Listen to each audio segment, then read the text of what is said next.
In 2023, we found a hidden World War II bunker, and people were still living inside.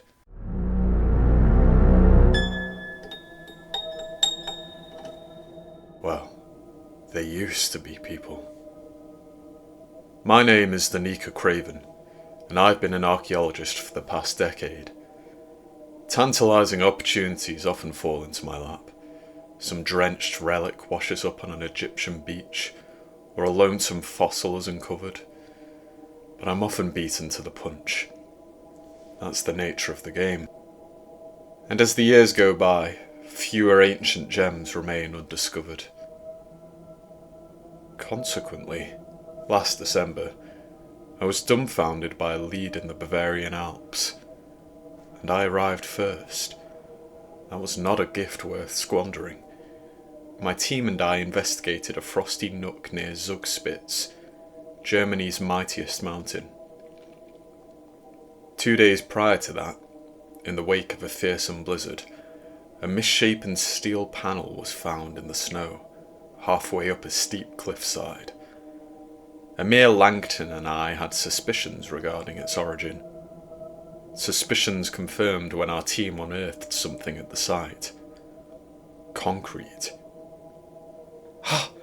I told you! I gloated. I know you did, Emir laughed. But temper your expectations, Danny. We still don't know what we found. An hour later, there came the satisfying clunk of metal against metal. Enzo Flores, our chief digger, had uncovered a lofty metallic door. Depleted by a day's work, he finally let his shovel fall into the snow. We followed suit, dropping our tools. Though I'd been digging significantly slower than the burly labourers, I still felt a sense of achievement. A smile broadened across my cheeks. Unbelievable, Amir whispered. You love that word, don't you? I smiled. Even when we get inside and see undeniable proof, you'll still call me delusional. Well, that's the thing, Amir said, scratching his neck. How will we get in there? Not with this measly equipment, Enzo said. We'll need something heavy-duty to breach the door. The man, a hulking figure with rosy, frosted cheeks, led us out of the snow tunnel. Explosives? Anselm Becker suggested. Calm down, kid. A hydraulic system should do the trick, Enzo replied. But we aren't opening it tonight. Snow's coming down, the daylight is gone, everyone's cold and tired. I huffed.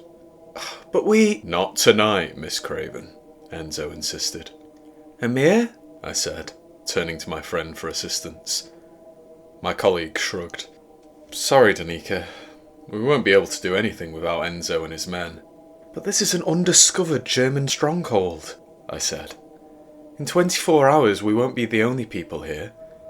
You know that local will already have told everyone about the panel he found. We're going to pack up and head to the town, Enzo said firmly. I'll see you in the morning. An idea came to me. Amir, let's camp here, I said. Guard the tunnel. Stake a claim. This is our site and I don't want anyone to take it.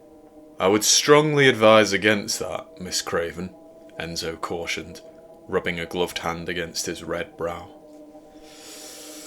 Other than tourists in the igloo resort, nobody sleeps on the mountain. Wild camping isn't safe. Leave a tent for us and we'll be fine, I promised. Amir, are you happy to stay with me? My partner nodded. Sure, Danny. This is our site. I don't want to lose it either. Enzo growled, barging past us and beginning to pack his equipment. We do appreciate your help, Enzo, I said. You don't need to appreciate it, he huffed. I don't get paid to be appreciated, and I sure as heck don't get paid to babysit. With that, Enzo Flores and his men began walking down the mountainous slope, heading towards the warm embrace of lights in the town below.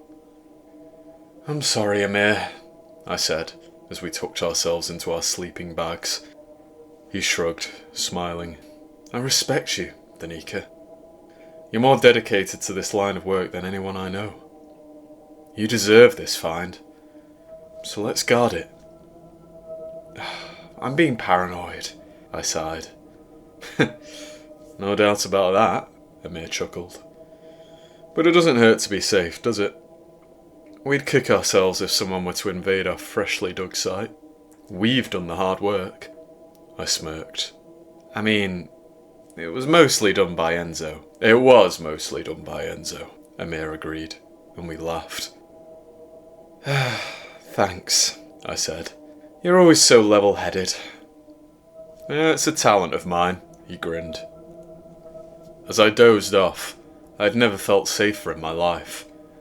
Wrapped in a snug cotton cocoon, I was soothed by shrieking gusts and the rippling tent fabric. Our camp blocked the entrance to the snow tunnel, guarding the gateway to Hitler's last hidden shelter. It was the jewel of my career, my life. That cosy feeling of accomplishment didn't last, however. Amir and I were woken by a husky bellow in the early hours of the morning. What was that? My friend panted, sitting upright. I don't know, I breathlessly replied, rubbing my eyes. It sounded... I was interrupted by the sound of snow crunching beneath immense weight. It must be an animal, Amir whispered. What animal would be caught in this blizzard? I asked. And it wasn't a person. Neither of us contested that. The footsteps were too thunderous. Though our bodily instincts should have kept us inside, our intrigued minds got the better of us. Mother always said curiosity would be the death of me. Amir cleared his throat. Do you... Yes, I answered, before he finished his question. My colleague grinned, equally eager to explore, and he cautiously opened the zip to the tent. We peeked outside, squinting to see through the incessant downpour of white flecks. Near the rim of our campsite, illuminated by the tall spotlight Enzo had left behind, deep tracks led through the snow. Something had skirted around the edge of the site, and for a haunting second, beyond the spotlight, I saw a black shape flit out of view, a towering figure concealed by torrential snowfall. Did you see that? I cried. No, Amir replied, frowning. What was it? I don't know, I said. It didn't look like an animal. Well, no person made those tracks, he said, nodding at the enormous footprints. It had to be I don't know. What time is it? I checked my watch. Nearly 4 in the morning. Enzo and the others should be here in a few hours. My friend nodded. Let's go back to sleep, Danny. We'll stay quiet. If an animal were planning to attack us, it already would have done so. I suppose so. But I've been thinking about something, I said. What? Amir asked. I paused, nodding at the archaeological find beside my sleeping bag. This steel panel is crumpled and battered. Why? They had a nasty storm up here, he said. Bad weather is common in these parts. This German fortress is buried beneath an ocean of snow. It's built into the mountain. A storm didn't dislodge the panel, Amir, I said. We might not be the first people to find the bunker. You need to stop worrying about that, my colleague scoffed. Nobody's beaten us. It's our site. We should find out, I said, slipping into my gear. I certainly won't be able to sleep now. Ugh. Amir groaned, before nodding and getting dressed. Torches at the ready, We'd left the tent and entered the darkness. No hope of sunlight to guide us. And I knew Amir was right. We should have waited. But I'd been doing that for years, and it had cost me so many opportunities. I wasn't going to make that mistake again. Living was more important than surviving. "Do you still think it might have been a panel of ventilation slats?" I asked. Amir nodded. "It's incredibly misshapen, but it does have that vague shape." "So, we should try to find the ventilation system," I said. "Well, of course. This bunker might be humongous. How would we find the vent?" "You're not seriously planning on doing more digging at this hour, are you?" he asked. "No. The panel's already broken free. The digging has been done for us," I said. "Yeah. Bear in mind that 48 hours of fresh snowfall might have covered whatever was uncovered," Amir noted. "I know," I said. 30 yards to the side of the tent, there stood a flag. It marked the spot at which the panel had been found. It had been our starting point for the excavation. The small pole and the flapping nylon were both wearing thick, snowy blankets. "What are you hoping to find?" Amir asked. "Think about it," I said. "A ventilation system missing a panel. That might provide another access point to the bunker. Wait, see that?" Amir said, pointing at a protruding rock face 30 yards up the slope. I squinted to see through the snowfall, and I spotted what my colleague had found. Streaks of red dyed the snow across the limestone face. I shuddered. "Is that—" "Blood," Amir coldly finished. "I was wrong about that animal. It isn't harmless. We need to get out of here." I shook my head. "I won't stop now." "Don't be stupid, Danica," Amir said. "You're not going to follow that trail." But I'd already started wading through the snow, using my torch once I passed beyond the reach of the spotlight. "Ugh, you know I'm going to have to follow you," he shouted, trudging after me. "Please head back," I said. "I just need to see this place before anyone else, Amir. And I don't want you to come with me. You've already done enough to help." Of course, my colleague ignored that, and we walked together, battling against the willful breeze. The bloody trail continued for 100 yards, painting a foreboding wave across the snow-covered rock face. It eventually stopped at a hole in the wall, a cavernous entry point of twisted metal. "I was right," I gasped. "This structure is bigger than we ever imagined." I don't know how I feel about this," Amir said. "We should wait for Enzo and the others. It'll be daytime when they arrive." "I'll go alone," I said. "I feel guilty enough for asking you to camp on this freezing mountain." "Don't be silly. I made the decision to stay. This matters to me too, Danny. However, if somebody has removed that ventilation panel..." Amir paused, sighing. "We've already been beaten to this discovery, Danica. It's over. I'm sorry." I shook my head. "The metal is bending towards us, Amir. The panel was removed from inside the vent." I shone my torch's light into the blackened pit, revealing a rusted ventilation shaft, a metal tunnel with twists and turns. I stepped inside, surprised by the height and width of the vent. I was crouching slightly, but it was still a broad passageway. "Danny, please," Amir begged, grabbing my arm. "Don't do this." "The blood is... something's in there," I interrupted, gently removing his hand. "Go back to the tent, Amir. Call Enzo. I'll join you in half an hour or so. I'm just going to take a look, okay?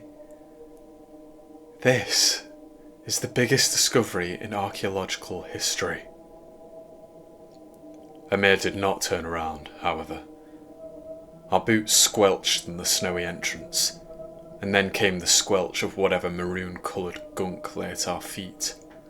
Blood mixed with something. Oh, the stench is unbearable, Amir winced, his voice echoing around the ceaseless metal chamber. Oh, at least it masks your body odour, I quipped. Whoop! My feet stopped a few centimetres from a gaping hole in the floor of the vent. A hole which would have claimed me if I'd taken another step. When Amir and I pointed our torches at the opening, we saw a small bedroom below. The quarters of ancient soldiers. Inside there were 2 bunk beds, marriages of rotting wood and maggot-ridden mattresses. The horror of our discovery finally filled my bones, paralysing my spine. I understood that something was very wrong with the place, and Amir saw that in my stiff, unmoving body. Right, you've seen it, Danica. Let's head back now, he pleaded. This isn't right. No animal made that hole, I said. No human. Even more reasons to not go down there, Amir insisted. We need to leave before we find whatever you saw. I'll go down. I'm just going to look at this first room, then we'll head back to the camp. You stay up here, I said, before sitting down and dangling my legs into the hole. I'm not helping you, he said. Well, it's going to hurt when I hit the floor, I shrugged. My colleague sighed,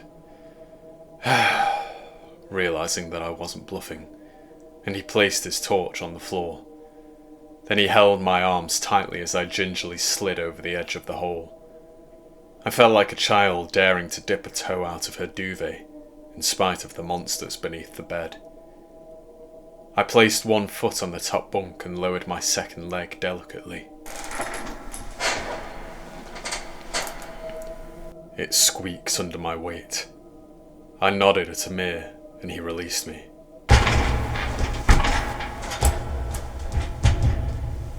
I screamed as the mattress and supporting wooden planks collapsed under my weight. Daddy! Amir cried. My friend collected his torch and swiftly jumped into the hole, landing in the room with a resounding thunk. As I hazily sat upright, lost in a festering mound of rotten wood and filthy cotton, I noticed Amir hobbling towards me. Are you okay? He grimaced, helping me to my feet. Thank you. Yes, I said. Are you? I might have twisted my ankle, my friend said. I sucked my teeth. Oh, I'm sorry, Amir. You were right. This was way too dangerous. Come on, let's get you back to camp. He shook his head. I'm strong enough to lift you back up, but you're not going to be able to lift me. No offence. But you need help. What if you've broken something? I asked. Amir shrugged. This is why I said we should wait until the morning. I know, I said, hugging the man tightly. I'm sorry. Have I mentioned that? Yeah, but not enough times, he smiled, wincing. Still, you were right too. This place is real. And it's unbelievable. You're gonna keep saying that? I chuckled. Oh, just take the win, he said. Okay, I replied. I told you so. Are you gonna keep saying that? He asked, grinning. For a moment we forgot about the sounds we'd heard on the mountain. The blood in the snow. The black shape I'd seen in the distance. None of those things mattered. Amir and I were explorers again, blind to danger, jubilant about our astounding discovery. Right, let's get you back into the vent, Amir said. Fetch Enzo. He'll be able to lift me up. The man's built like Popeye. Wait, 1 second. Look at this, I said. On a small cabinet at the end of the demolished bunk bed, there sat a dusty, leather-bound book. I blew off the cobwebs and flicked away a persistent spider. The diary was written in German, of course, but I'm fluent. The Diary of Conrad Vogel, I translated. Yeah, that's great, Danny, Amir said. Now come over here so I can lift you up. Okay, I nodded, pocketing the journal. I'll phone Enzo. We'll get you out of here. He's gonna be pissed, my colleague warned, preparing his hands to lift me. I shrugged, climbing onto Amir's sturdy palms. He's always pissed. But this time he'll be royally pissed. The man grunted, raising me through the hole. Everything will be fine, I said, climbing into the ventilation shaft. I'll hurry. Don't go anywhere. Ah, funny, Amir said. Yeah, don't mind me.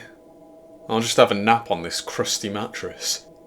I hurried through the vent and returned to the blizzard, which felt merciless after being sheltered by a castle of steel and concrete. I fought against the elements, hurriedly scurrying back to the campsite. Once inside the tent, I immediately used the satellite phone to contact Enzo. My mobile wasn't receiving any signal. It's 4:30 in the morning, the man answered. Why have you woken me, Miss Craven? I took a deep breath, preparing for a lecture. Amir and I found something. What do you mean? Enzo growled. We heard something outside, and then we found a trail of blood, I started. Enzo paused. There shouldn't be any wild animals on the mountain. Certainly not in this weather. Did you see anybody? Someone might be hurt. It wasn't a wild animal, or a person, Mr. Flores, I said. The blood led to the bunker's ventilation shaft, and we went inside. You? Enzo barked before composing himself.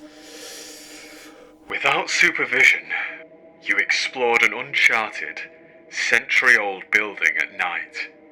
Is that what you mean to tell me?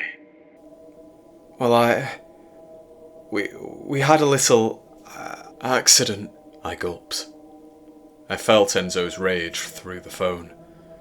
What happened, Miss Craven? Amir injured his ankle, I whispered timidly. What? Enzo roared. Where is he now? In the bunker, I said. I came back to the campsite to ask you for help. We have to get him out of there. Stay in the tent, the man growled. Do not go anywhere without us. The phone fell silent, and I had nothing to do but sit and wait. It would take an hour for Enzo to reach me, at the very least, and I didn't want to cause any more problems. But then I excitedly remembered what lay in my coat. I scooped the diary of Conrad Vogel out of my pocket. January the 2nd, 1948. It has been nearly 3 years since we won the war. Commander Meyer, however, insists that the surface remains unsafe. The Fuhrer has claimed the world, but roaches remain, a resistance that seeks to squash us. Bavaria is at war. That is why we must stay hidden until German forces have come to save us. Hidden in the Tollerberg, our Fuhrer's mightiest stronghold. I have doubts, but I will never voice them aloud. Even writing such things may put my life at risk, but I must pen my thoughts. I am losing my mind. I will not bottle up these feelings any longer. Corporal Fisher died today. Whilst clearing his room, I found this empty journal in his belongings. Strange that he would never use it. It's a sign. God longs for me to do something more than fester in this hellhole. So, let me get this off my chest.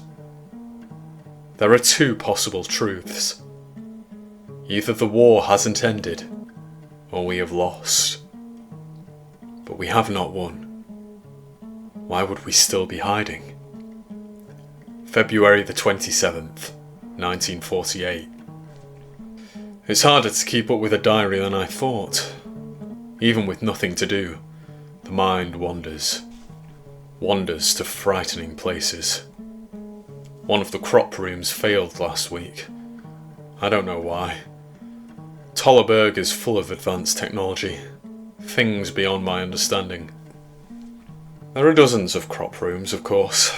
We'll be okay. I don't really care as long as I get fed. But I feel the nearing tide of descent. People are angry and afraid. It is not good to be with scared folk in a cage. Yes, we have an abundance of food, but how long are we going to stay down here? What happens when more crop rooms fail? At some point, we won't have enough to feed everybody. I vote that we stop giving food to the prisoners. I don't share the ideals of our Führer, though it is treason to say so. Nonetheless, I hate the British and the French. Let them starve. Commander Meyer told us the crop rooms wouldn't fail. He told us this fortress would stand for 1,000 years. So many lies. March the 12th, 1948. Another crop room has been abandoned. 2 have fallen within 2 months. Nobody's going hungry yet, but the murmuring is getting louder. I don't like the thought of an underground mutiny. Not much else to report. Charlotte and I have been meeting in my room when my bunkmates are away. She is a terrible nurse, but an excellent lover. August the 15th, 1948. Some privates left Tollerberg yesterday. Cowards. I do not believe in the Führer's cause, but I know that I love my country. I will never leave the Tollerberg. I will never betray Germany. December the 25th, 1948. This is the first Christmas I have celebrated in 10 years. Commander Meyer senses the furious sentiment of the people. To quell our dangerous thoughts, he has allowed us to honour our Christian traditions. The Führer would not approve, but he isn't here, is he? I suspect he might be dead. June the 21st, 1951. I forgot about this old journal. Life intervened. Death intervened.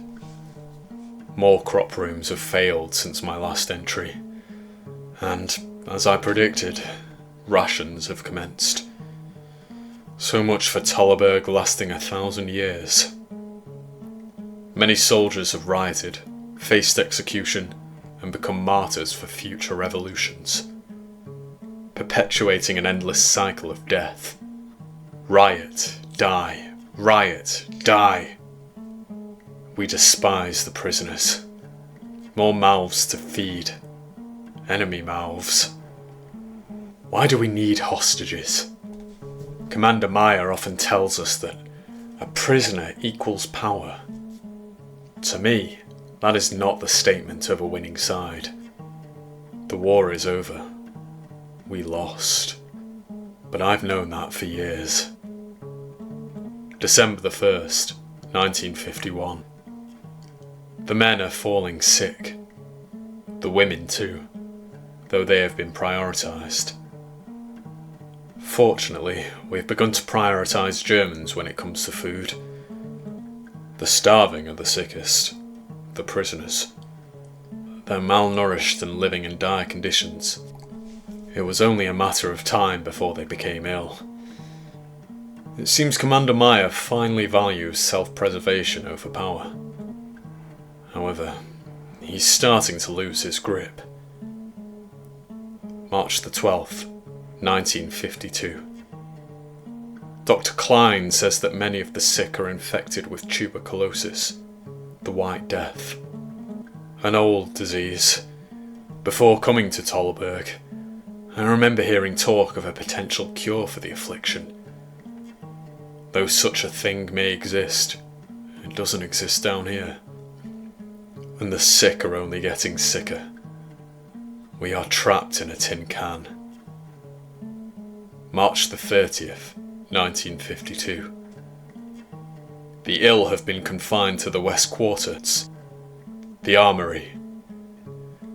There is one section for German patients, and a separate section for imprisoned patients.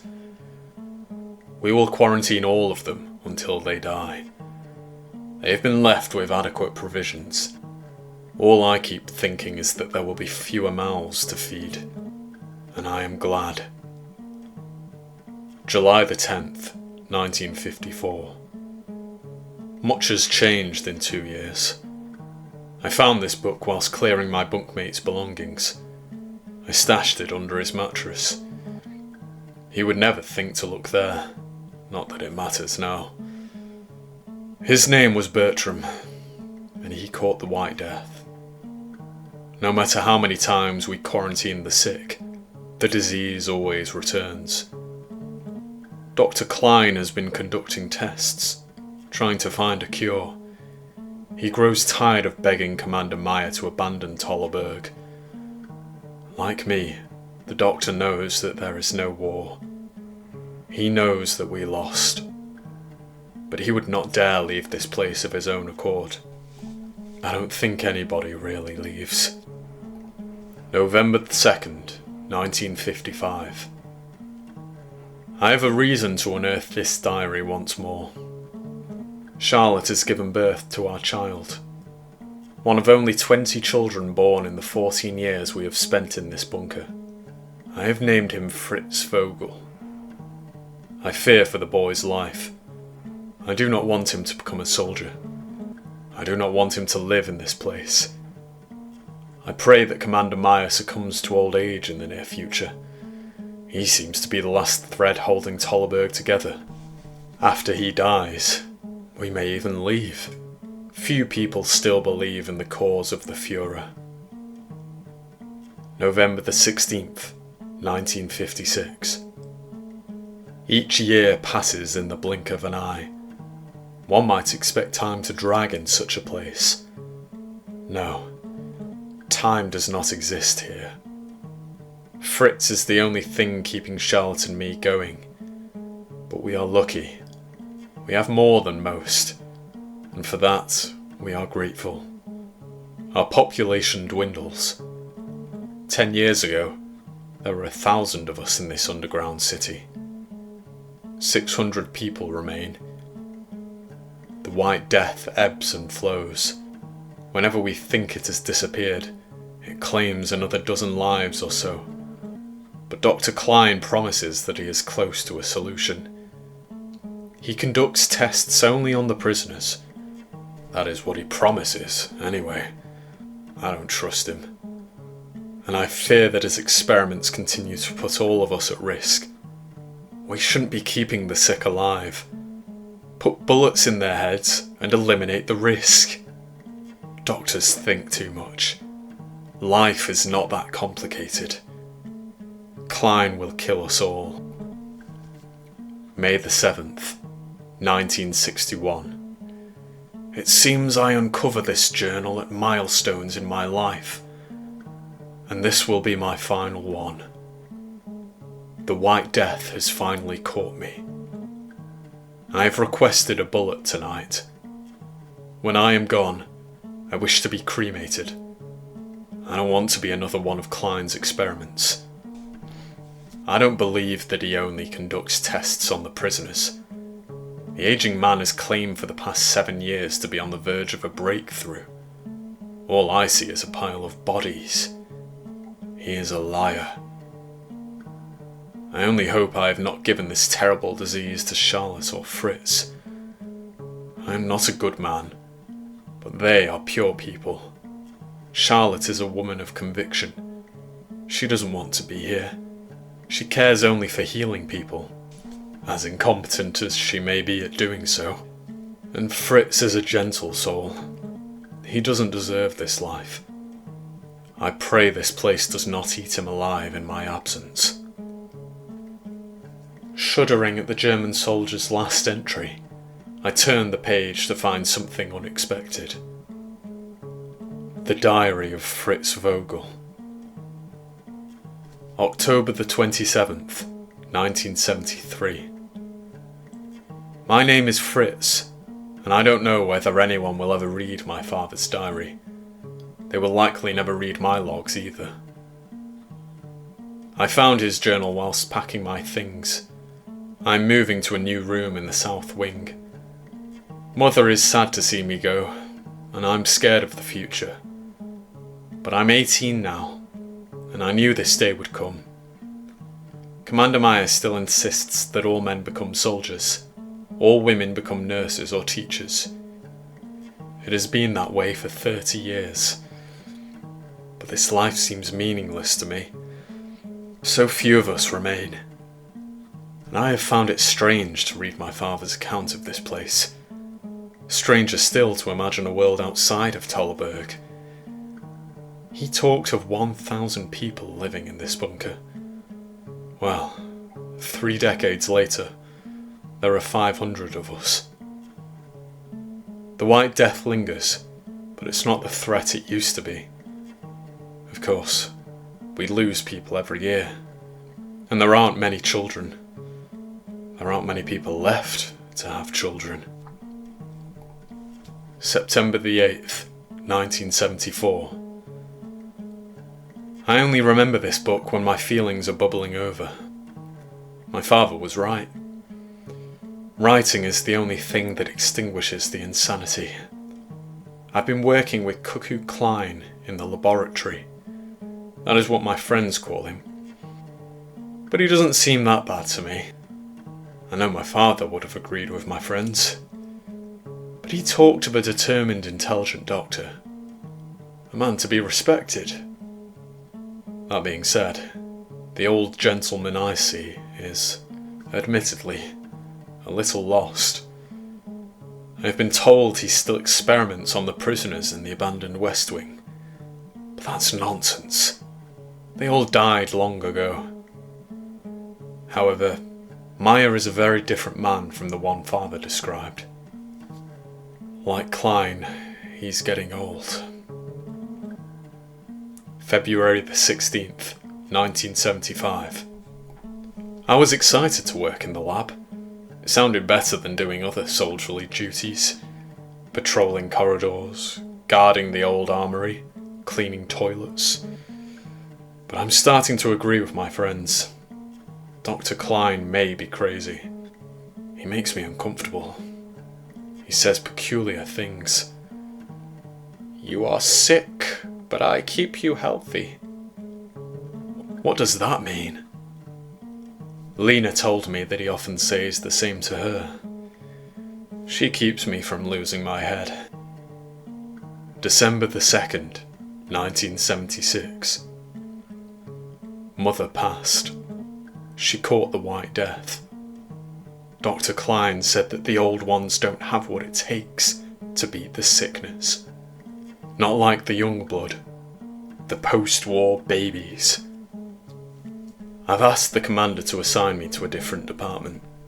It took all of my willpower not to thump the doctor in the face for his callous comment about my mother. November the 19th, 1989. 13 years have passed since my last entry. A lifetime, in many ways. But existence is just as grueling as I remember. Still, it seemed fitting to return to this diary at a momentous juncture of my life. Much has changed in Tollerberg. I am Colonel Fritz Vogel. I work as Commander Brown's right-hand man. Not that we have many people left to lead. 100 men, women and children live in Tollerberg. The last decade has taken so many lives. Father often talked of revolutions and escapees. But we do not fear that. The remaining survivors are either too old to leave, or too young to know any other life. Brown and I have discussed it before, leaving this place. But what lies beyond the fortress? A world that does not belong to the Führer. He is dead. That was what Commander Meyer finally admitted on his deathbed. Something my father had long suspected. A secret we must keep. I have not even told my wife, Lena. We lost the war in 1945, 10 years before I was even born. And this stronghold is the home of the Führer's last men and women. The commander was a selfish man. When he learned that Germany had lost the war, he told nobody in Tollerberg. He kept the dream alive, for Germany, for the Führer. He told folk to remain strong and patient. After all, this castle was built to last. Why would we ever need to leave? Indoor crop fields, water drawn from the snow on the mountain, and 1,000 other advanced machines that made this the perfect haven. A home for a millennium. But where would we go? This is the only home the children of soldiers have ever known. If we were to step foot into the outside world, it would reject us. And that is not the only secret Commander Meyer revealed. The prisoners and their descendants are still alive in the armory. For 35 years, Dr. Klein has been conducting experiments on them. The rumours were true. He's still trying to cure the White Death. And though he has not succeeded, he has developed a treatment that he's been giving to children for decades. That's why we haven't been getting sick. He gives every newborn baby a temporary vaccine, and then he slips treatments into our food. It doesn't work on the old, apparently. Something about the vaccine flourishing in young bodies. Dr. Klein must be the luckiest man on earth to have worked so closely with infected patients for nearly 4 decades, without becoming sick himself. The man has to be in his 80s. August the 31st, 1992. Lena and I have just welcomed our baby girl into the world, Ella, the 3rd generation of the Vogel family to live in this doomed place. There are 72 survivors. Most of the old guard has perished. However, against all odds, Dr. Klein persists. He is the oldest man in the bunker by a country mile. I imagine he has a picture of Dorian Gray stashed somewhere in his room. April the 5th, 1995. You must see my work. The doctor said that to me today. He has been trying to show me the armory in the West Wing for years, and I have refused. 2 months ago, Commander Brown saw something in there, something that made him unwell in the head. He took his life. We have no commander now. I don't want to face the same fate. Meyer has already told me more than I wanted to hear. It's horrible enough to know that those poor prisoners are still alive. Prisoners of a war that ended 50 years ago. Soldiers and civilians. The old and their children. Grandchildren. Lena and I don't believe in any of this. We don't believe in the things that the Führer said. The idea of a perfect race. What does that even mean? I don't want to know what things our leader did. But based on stories from the old folk, we were on the wrong side of history. They don't believe that, of course. There are fewer people to keep things running. Fewer people who know how to fix machinery or grow crops. After Commander Brown died, I disbanded the patrols. Why bother? This is no army. It's a group of scared people hiding underground, too afraid of the world lying beyond the door. Worst of all, the White Death has returned. December the 21st, 1996. I finally succumbed to the doctor's demands. I joined him in the quarantine zone, the old armory. Over the past year, old age and the White Death have killed every member of the original bunker dwellers, other than Dr. Klein. There are roughly 50 people living in this hole, and most survivors are under the age of 40. None of us know of the world before the bunker. None of us know of the world beyond the bunker. The end is near. I have accepted that. However, I had to know what the doctor was doing, and it was far worse than anything I imagined. None of the original prisoners remain.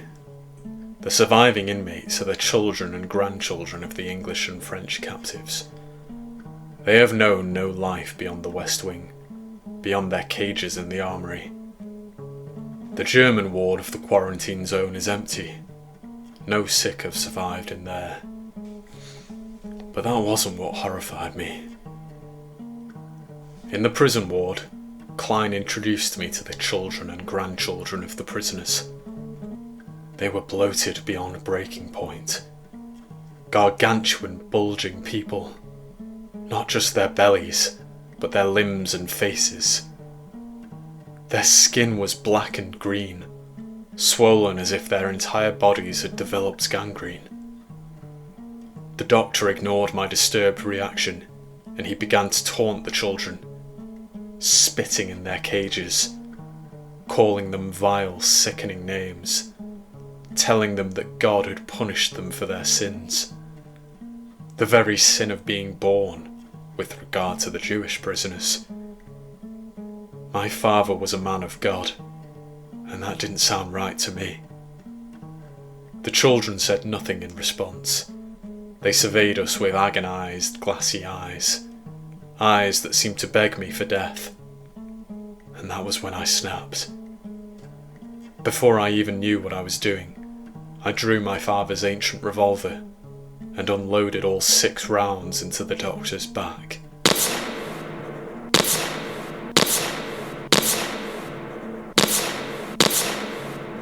He did not die immediately, not like any other man. But then Dr. Klein was not really a man. Who knows what experiments he conducted to prolong his life? And as I stood over the doctor, who smiled with blood pooling in his gums, he told me a terrible secret. Klein found the cure for the White Death before I was even born. A cure that he administered to the young folk. Not a temporary vaccine, as Commander Meyer believed. A cure. But the side effects of that cure were visible in the cages. Blackened skin, inflated bodies, inhuman eyes. Dr. Klein told me that he found a way to stop the disease from killing us by binding our minds with the sickness, fusing the host and the bacteria into a singular entity. The body keeps the disease alive, and the disease keeps the body alive. But that is no cure. What happened to those children is obscene. Klein had been putting treatments in our food, not to prevent the disease, but to prevent the cure from turning us into monsters. And as he died at my feet, I realised something terrible. Without him, there would be no more treatments.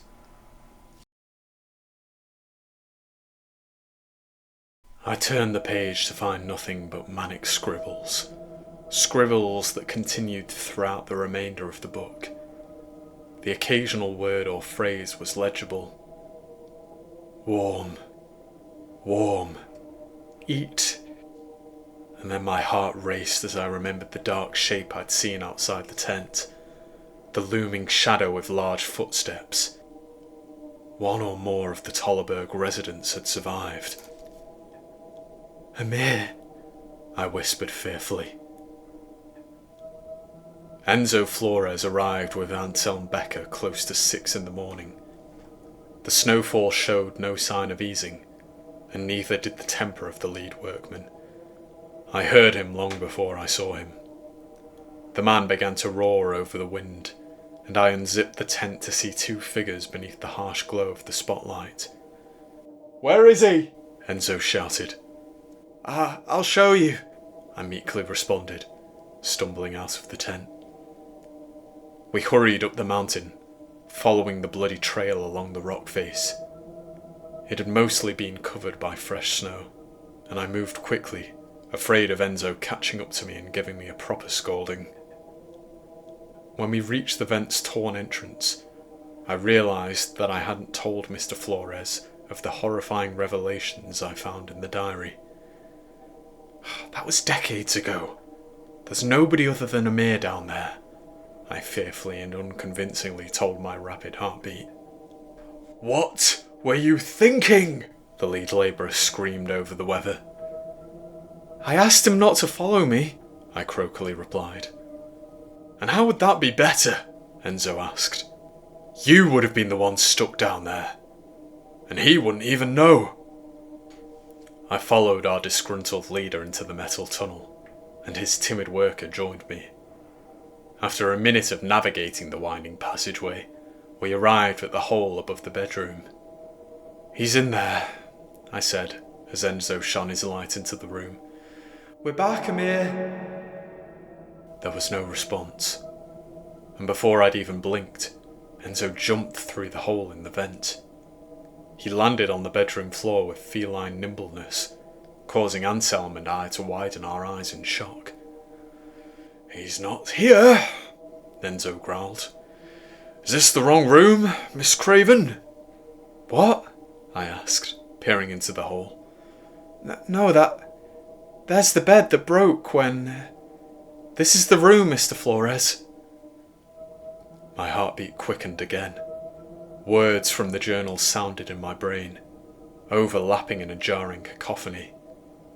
I thought of the underground society in ruins, thought of Fritz Vogel. I wondered what had happened to him and the other inhabitants after the Colonel's final discernible entry in 1996.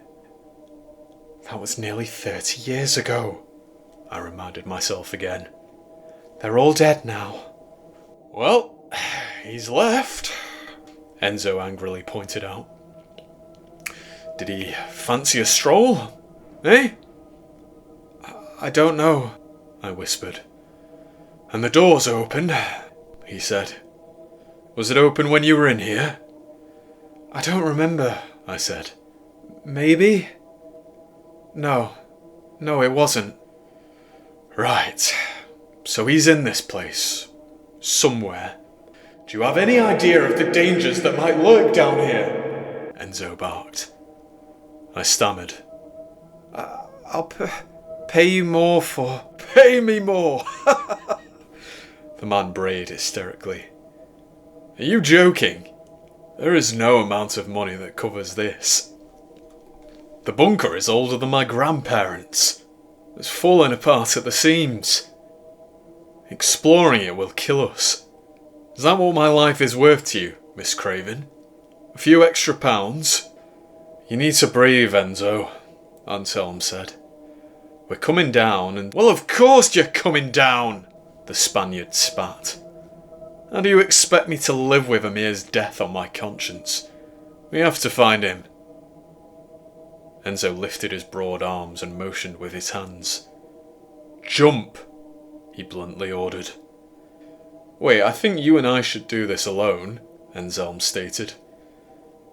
"No, she's coming," Enzo said. I didn't argue.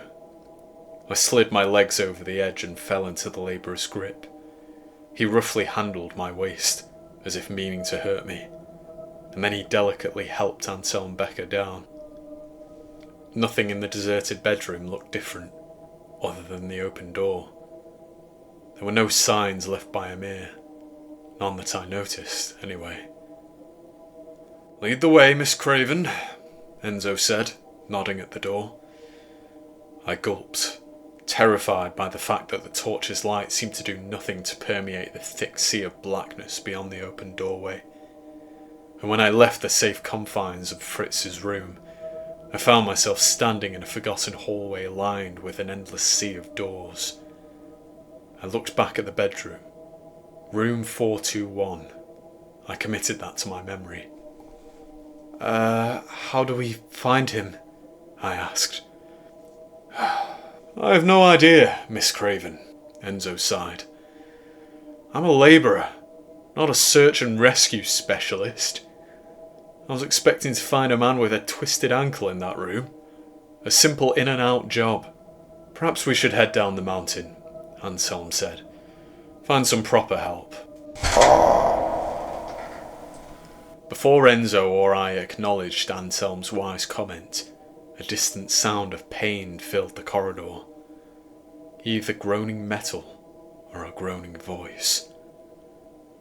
Craven, you said you saw something, Enzo whispered. What exactly did you see? My mind was breaking. No, I don't... A reverberating scream tunneled down the hallway, pinging off the walls. It sent a ripple of shivers down my spine. It was Amir. I appreciate the suggestion, Anselm, but we're not turning around now, Enzo said, lifting the torch. It came from this direction.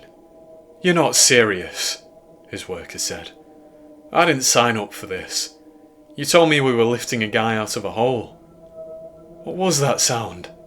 It was Amir, I whimpered. No, Anselm said, shaking his head. Before that. You know what I mean. I did, but I didn't want to think about what had made that demonic noise. I want to know what destroyed the ventilation shaft, Enzo said. Nothing's coming to mind, Miss Craven, and your face is growing paler by the second. I'll ask one more time. What did you see? I'm not afraid of what I saw, I whispered, pulling the diary out of my pocket. I'm afraid of what I read. Enzo eyed me frightfully, as if reading the secrets of the journal in my petrified gaze. I don't want to know, do I? He whispered knowingly. Let's just find Mr. Langton and leave this place. But Anselm uttered sounds of protest, but Enzo had already begun to walk down the corridor, leading us towards the source of the groaning. Holy... Enzo gasped, stopping suddenly. I didn't have to ask. My eyes were drawn to the spot on the floor that he was illuminating. A threadbare soldier's uniform was lying in a mound of dust, the final resting place of some poor decayed soul. And as we continued along the corridor, we saw others. Through open doorways we saw uniforms on beds, victims of the White Death. Or something worse. I thought of Fritz's final entry, the revelation that Dr. Klein had cured the new generation of Tollerberg. But what had they become? Canteen, Enzo said, reading a sign. Well, I assume that means canteen. I nodded, and our leader led us down the corridor that the sign was pointing towards. I felt unsettled about leaving the main hallway. I only hoped we would be able to find our way back to room 421. Lord above save us, Enzo cried, illuminating the deserted dining area. It was filled with long tables, and several uniforms of decayed soldiers lay on the benches. Citizens, I should say. In the end, there were no soldiers. Only the malformed children of Nazis and prisoners. There are fresh footprints in the dust, Enzo said, pointing at the floor. Mr. Langton isn't here, but he's close. Anselm noted the exit at the far side of the canteen. That way. We headed out of the room, and I quaked as we passed dozens of empty uniforms. Only, the clothes weren't empty. The ashy remains of dead bunker dwellers sat within the mounds of attire left behind. But my greatest fear lay beyond the eating area. The canteen exited onto another hallway, and Enzo pointed at a long faded board on the wall. Waffenkammer, he said. The arrow points left. What does that word mean, Miss Craven? I choked tearfully. Armory. Enzo nodded. Well, the dust trail leads that way, so... No, I interrupted, shaking my head. We have to leave this place. What? Enzo frowned. We're not leaving Mr. Langton behind. I don't want to leave him, I said, trembling. But I don't want anyone else to... What? Flores pressed. Spit it out, Craven. I know you're keeping something from me. Another unearthly wail sounded from the end of the corridor. There were no doors along the hallway, only one at the end, the entrance to the west wing. The armory, a prison for the souls cursed with the White Death. Enzo and Anselm began walking down the corridor, and my knocking knees slowed my pace as I unwillingly followed them. The two men had no idea what lay in wait. They only wanted the whole ordeal to end. It would, soon enough. When we reached the door labelled Waffenkammer, we realised it wasn't much of a door at all. It had been torn in half, and planks of festering wood lay on the floor. A pit of darkness lurked beyond the half-demolished door, and it swung open with a tender push. We entered a narrow walkway lined with metal cages.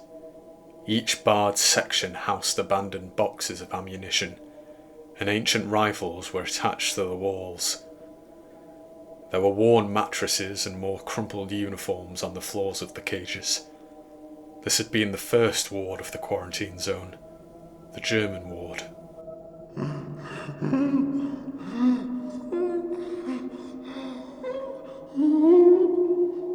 There came another sound, quieter this time, the pitiful cry of a pained dog. Breathy crying, laboured crying. Something's in here, Anselm wailed, his voice bouncing off the walls of the confined corridor.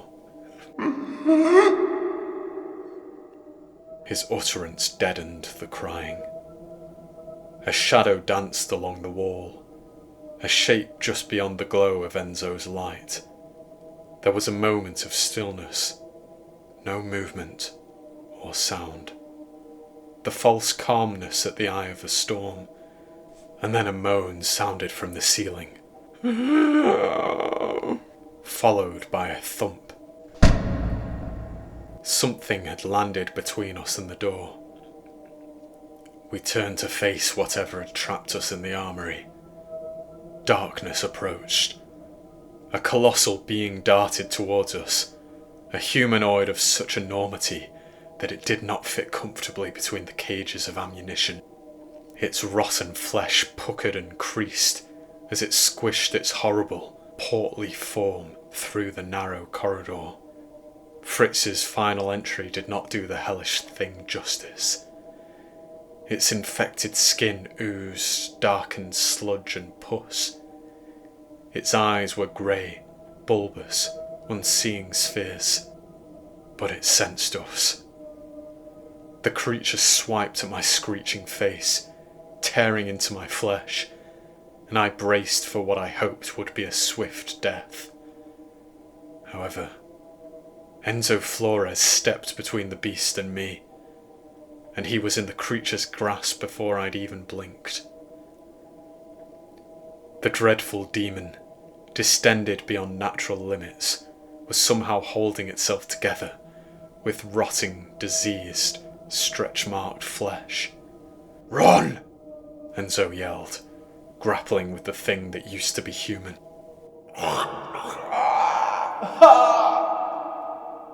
Anselm and I fled down the hallway, sobbing at the sounds of squelching and screaming. Shredding flesh. Crunching bones. Anselm lit the way with his torch, and we saw a door 50 yards ahead, just as the ominous sounds ceased. We charged towards it, and the frightened labourer shoulder barged the door with all of his might. After it burst open, we slipped inside, and a mighty shriek was unleashed behind us. The battle cry of something neither living nor dead. "Shut it!" Anselm screamed. I hurriedly slammed the door and fiddled with the rusty lock until it clicked. And then I turned around to find myself facing the ward that matched the description Fritz Vogel had given. A second line of cages, much like those in the first section of the armory, except the German ward had makeshift rooms, creature comforts, amenities. The quarters in the second hallway, on the other hand, were shabby and revolting. Those cages clearly belonged to the prisoners. "What exactly is written in that book?" Anselm fearfully asked. I shook my head, still weeping. "Enzo was right. You don't want to know." Anselm nodded shakily, and we walked along another hallway of ammunition cages that had been transformed into homes for the sick. Bland, grey outfits, each bearing a prisoner's number, lay in piles within the cages. The bodies of captives and their children, kept imprisoned decades after the end of the war. A terrifying thought in itself. A thought only interrupted by an awful wheezing noise.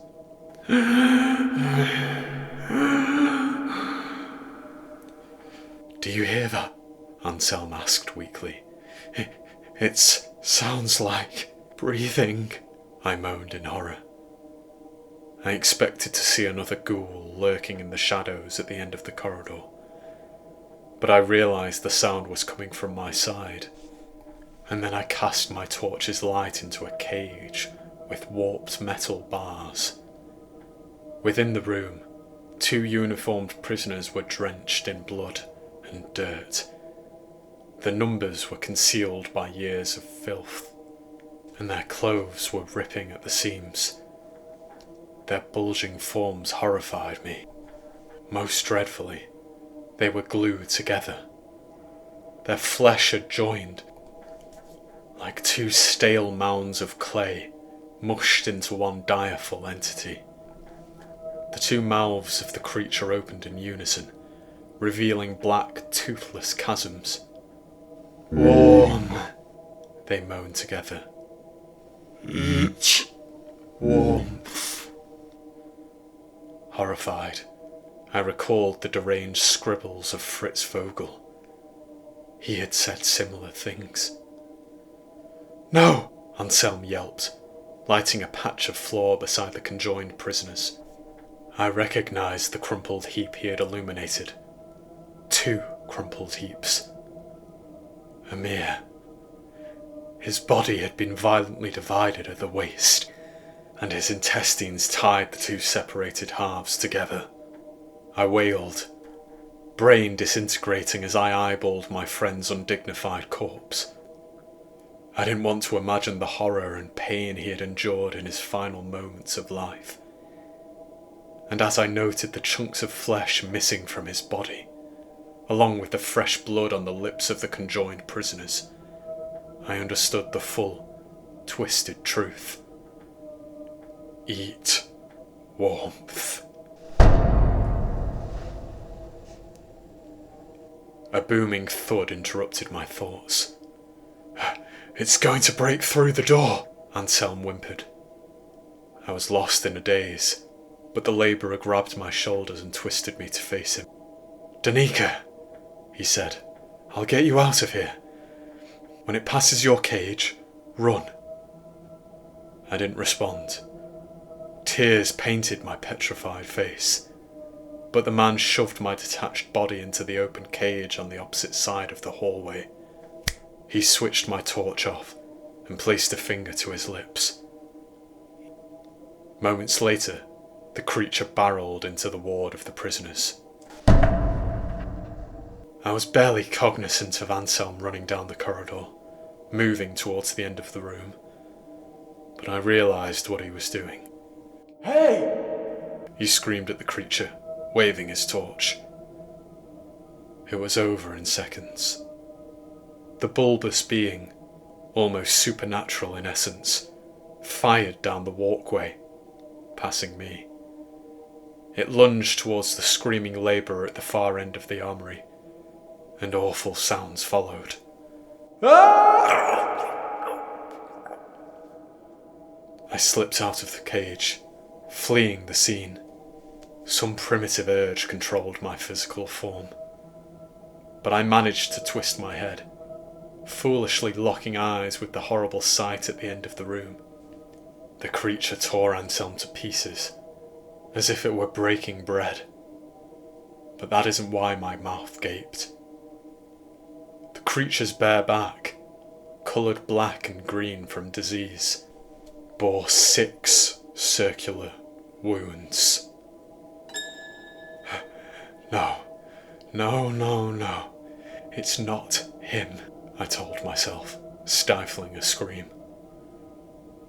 I ran faster than my legs should have been able to carry me, and I expected the once person to catch me before I made it to the canteen, let alone the bedroom. But he didn't pursue me. And when I finally returned to reality, I was standing in room 421, gazing up at the hole in the vent. I barely remember how I got there. I know I waded through the muck of Enzo's half-devoured corpse, but that memory is a disjointed nightmare. There are blank spots in my mind. A protection mechanism, perhaps.